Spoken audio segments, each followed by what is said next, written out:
basic obedience stuff with Annie. I just want to be very clear that a lot of the stuff that I've done as far as training goes, when you take a dog to livestock, you cannot change what comes naturally for the dog. You can put control on it. You can recognize when things are going to happen, and you can prevent them from happening by being in the right place or asking the dog to do the right thing at the right time. But what comes naturally for the dog is what they're going to do. It's going to come easy for them. They're going to do that when you're not in control, and even when you are in control, just based on what and when that particular behavior is.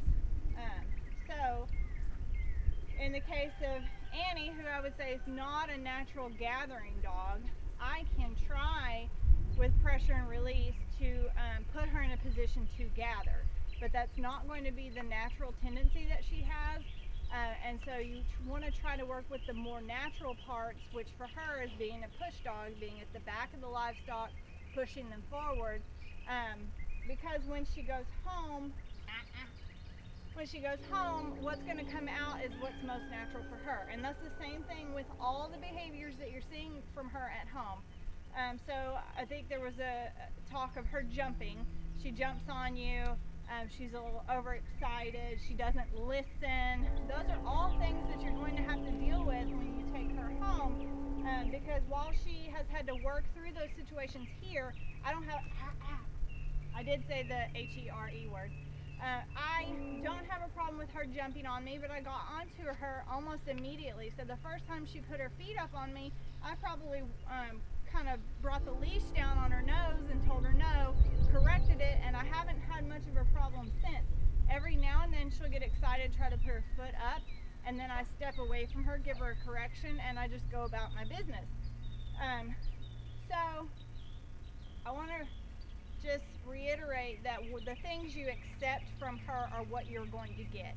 So the training that she's had here can change what you're seeing at home, but it may not change what you're seeing at home if you don't make a lot of changes for her. I would say the biggest thing would be to restrict her freedom, especially when you first get her home. She has no incentive to work for you if she can go out and get everything that she wants without your presence. So if she's running loose on the farm, or she has a lot of free time, she can go dig, she can sniff, she can eat stuff off the ground, she can chase livestock. She can do all those things without you being there. So you want to really restrict her when she comes home. I tell people to kind of put their dogs on boot camp. They're in the kennel. They get hand walked, as in you put them on a leash and you walk them and you work on their obedience a couple of times a day. When you take them to the field with the livestock, you're very concentrating on getting the dog to respond to you. Almost forget the livestock at first. Just concentrate on getting the responses that you want to see out of her. And then slowly over time, as she's proving that she is making improvements and she's on the same page as you, listening, then you can relax and give her a little bit of that freedom back. But if at any time you see the bad behaviors come back out, you take the freedom away. I use the long line a lot because I can prevent her from doing just about anything when she's on a leash, right? That's a 15-foot long line. I also have a 30-foot. But if she decides that she doesn't want to participate in this down anymore, she wants to get up and leave the pen, which she has the tendency to do, I just step on the long line, reel her back in, put her in a down. I do not allow her to make those choices on her own. If I ask her to do something, that's what she has to do. And if she doesn't understand that because she's lacking the knowledge or lacking the confidence, I step in and help her. But if she's just choosing not to because being outside of the pen is a better option, or ignoring me and going to chase sheep somewhere is a better option, that's not the answer. So then I have the ability to step in and prevent that from happening. And so that's what all the control is about, is putting her in a position to where she can be successful because her options are limited. So I wanted to just do some obedience, kind of show you what that looks like, because it's not simply asking a dog for a sit or asking for a down or a recall. it's reinforcing those commands in the same way every time. And she is one to test the boundaries, as in if she decides that she just doesn't want to sit or she just doesn't want to lay down, she will opt out. And she does that usually by leaving or trying to leave the pressure, or just not taking the command. And these are commands that she knows. So I have worked on them off stock and on stock. She has to sit down, recall, load up in her crate, and it's through training that you diminish that. So through her experiences in life, she's going to start to understand, well, I never get away with leaving the situation, so I might as well do what I was asked. And then if she's treat motivated, which she is a little bit, I don't use a ton of treats because I think livestock should be the reward in herding, but I do use some treats. So if she's treat motivated, you can use treats. Do not use things as a bribe, okay? Don't ask her to do something. She says, I'm going to not do it today. Oh, look, I have a treat for you. That's not how it works. So I just want to run her through a little bit of obedience and stuff, just so that you can see what I do to fix issues if and when they come up. I want you to also understand that you almost want her to mess up so you can fix it. And I know people really have a hard time with that because they're thinking, well, I just want my dog to do everything the first time I said it, and I don't want them to ever question it, and I don't want to have to make a correction, or I don't want to have to fix anything. Well, that's not how they learn. So they learn by making mistakes and understanding that you're going to reinforce the behavior every single time, no matter the situation, no matter what's changed. And then that's how they get solid on their commands. So these dogs are real smart. They learn things very quickly, but they also learn how to get around things very quickly too. Annie. Good girl. Good girl. So when she, I don't like that licking.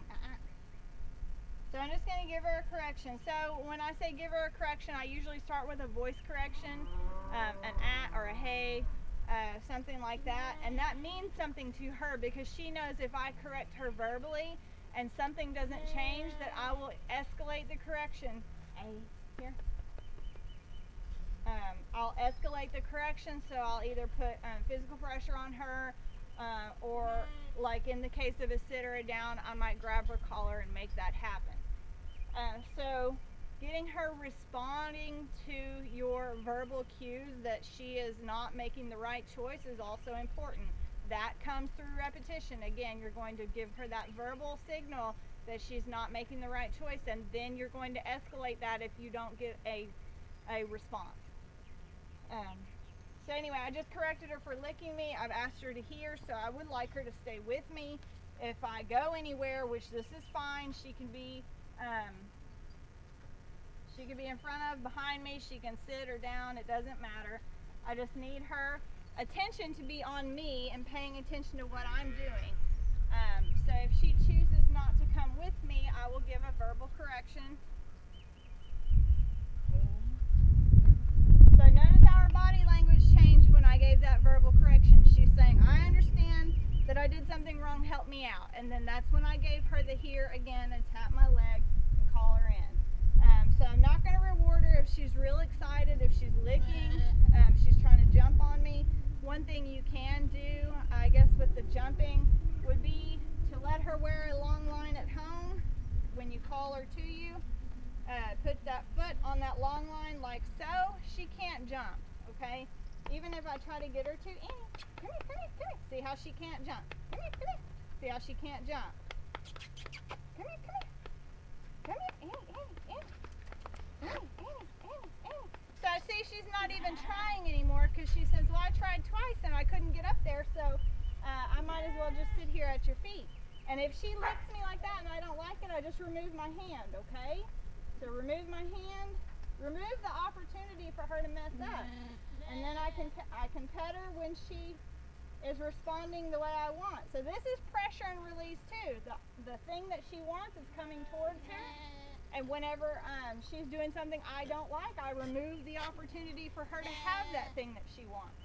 Same thing with treats. You've got a dog and you're trying to train them with treats and they're overly excited about the treat, which she's not, I don't think. She'll probably take this and then, yeah, she's not trying to mug my hand for the treat, but if she was, I would just take the treat away. You see how she moved away from the treat once I took the treat away? She's telling me she understands that movement because she's saying, okay, if I did something to make the treat go away, then I'm going to do something the opposite of what that was. So let's just say down. So I've asked her to down, and I'm going to give her a treat. And so a lot of dogs are going to start to scoot forward at this point.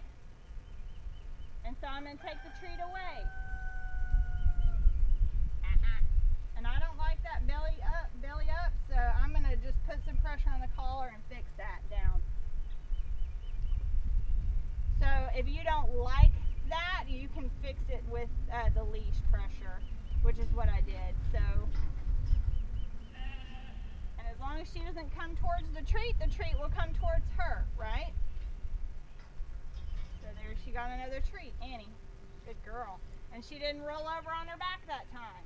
So some of that rolling over on her back down is because she's trying to manipulate the situation.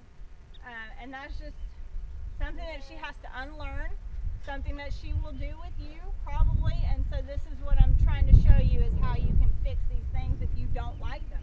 Now, if you're fine with it, if you're like, okay, cool, Annie, lay down and roll over on your back, that's great. If I walk up to her, see if I can get it to happen again. I don't like the licking. Gave her a verbal because she was trying to get up. Good girl. Now, if she tries to scoot forward, I'm going to scoot into her. So, see, I took the collar where she cannot go around me, right? And I'm going to take my space back. Down. Good girl. Down. Good girl. Good girl. Good girl.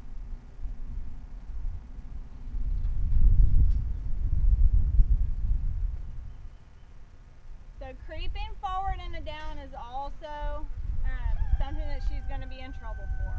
When I say down, it means go down. It doesn't mean scoot forward 3 inches or 6 inches or readjust or roll over on your back or move over there into the shade and go down. It just simply means down and stay there until I tell you to do something else.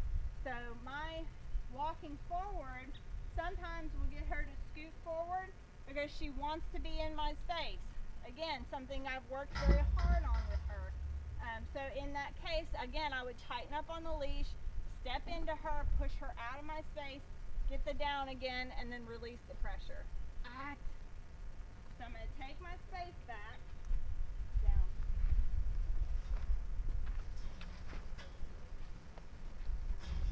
Steady pressure on the collar until she goes back down.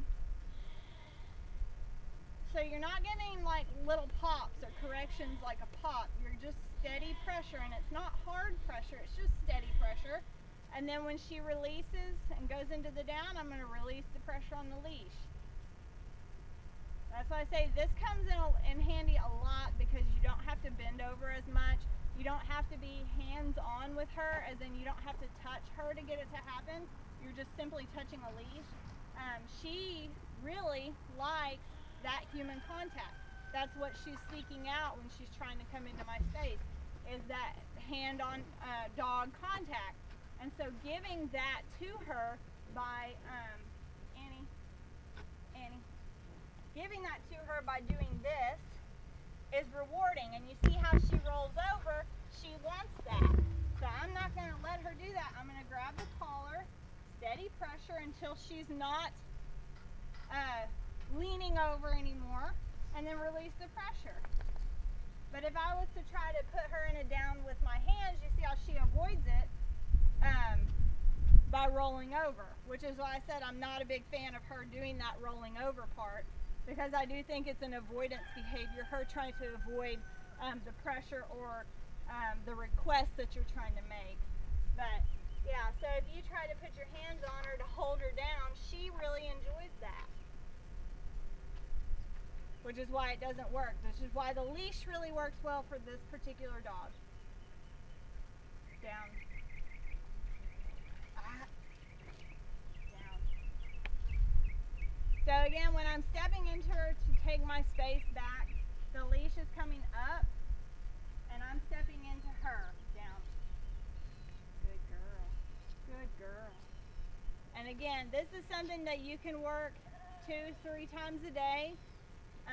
And I absolutely would encourage it, because here's my take on it, is if you can take her out to the livestock pens and she blows off your recall, she blows off a sit, she blows off a down, she's not listening, then she does not have the privilege of working stock. So she has to be responding to me in a way that I'm happy with before I let her have the privilege of working stock.